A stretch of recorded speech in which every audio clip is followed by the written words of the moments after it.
John Locke was born on August 29, 1632, in the small village of Ringington, Somerset, England. His birth came amid England's descent into the constitutional crisis that would explode into civil war a decade later. Unlike Hobbes, who fled that war as an adult, Locke experienced it as a child, watching political conflict through the eyes of youth rather than the terror of an established scholar. Locke's father was a country lawyer and small landowner who fought on Parliament's side during the Civil War. This parliamentarian heritage shaped young Locke's political sensibilities. He grew up in a household that had resisted absolute monarchy and survived the conflict. The lessons were ambiguous. Resistance could succeed, but it came at tremendous cost.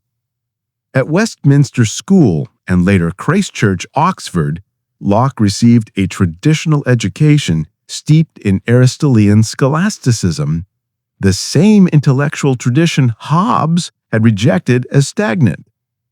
Like Hobbes, Locke found the old learning unsatisfying. But where Hobbes turned to geometry and mechanical philosophy, Locke was drawn to the new experimental science pioneered by Robert Boyle and the early Royal Society. Locke became deeply involved in scientific inquiry, assisting Boyle with experiments, studying medicine, and embracing the empirical method that sought knowledge through observation and experience rather than abstract reasoning from first principles. This empiricism would fundamentally shape his political philosophy. Just as his essay concerning human understanding argued that knowledge comes from experience rather than innate ideas, his political theory would ground legitimate authority in actual consent rather than hypothetical contracts. In 1666, a chance encounter changed Locke's life. He met Lord Anthony Ashley Cooper, later the first Earl of Shaftesbury, one of England's most powerful and controversial politicians. Shaftesbury became Locke's patron, employer, and political mentor. As Shaftesbury's personal physician and advisor, Locke gained direct access to the highest levels of English politics. But this relationship proved dangerous.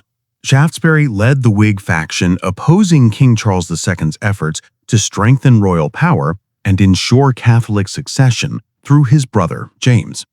The exclusion crisis of 1679 to 1681 saw Parliament attempt to exclude James from succession, efforts that ultimately failed. Shaftesbury's opposition became increasingly radical, allegedly plotting rebellion. In 1682, Shaftesbury fled to Holland, where he died in 1683. Locke, implicated by association, also fled to Holland in 1683, living in exile under an assumed name while the English government sought his arrest. He would remain there for 5 years, watching from across the Channel, as James II succeeded to the throne in 1685 and proceeded to confirm Protestant fears by promoting Catholics to high positions and challenging parliamentary prerogatives. It was during this Dutch exile that Locke composed his masterwork, the Two Treatises of Government. He later claimed he wrote it to justify the Glorious Revolution of 1688-89. But scholarship suggests he began it earlier, perhaps as theoretical preparation for potential resistance against James II. That resistance came in 1688 when Protestant nobles invited William of Orange, James's son-in-law, to invade England. William landed with an army, James fled to France, and Parliament declared the throne vacant, offering it to William and Mary, with new constitutional limitations. This glorious revolution was bloodless in England itself, though catastrophically violent in Ireland and Scotland. Locke returned to England in 1689, accompanying the future Queen Mary. That same year, he published the two treatises anonymously, presenting them as justification for the revolution just completed. The second treatise, in particular, offered a systematic alternative to Hobbes, a theory of government based on natural rights, consent, and constitutional limits, crowned with the radical claim that people possess the right to overthrow tyrannical rulers.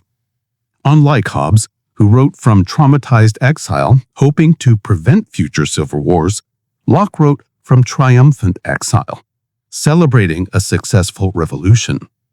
This difference in context produced a radically different political philosophy.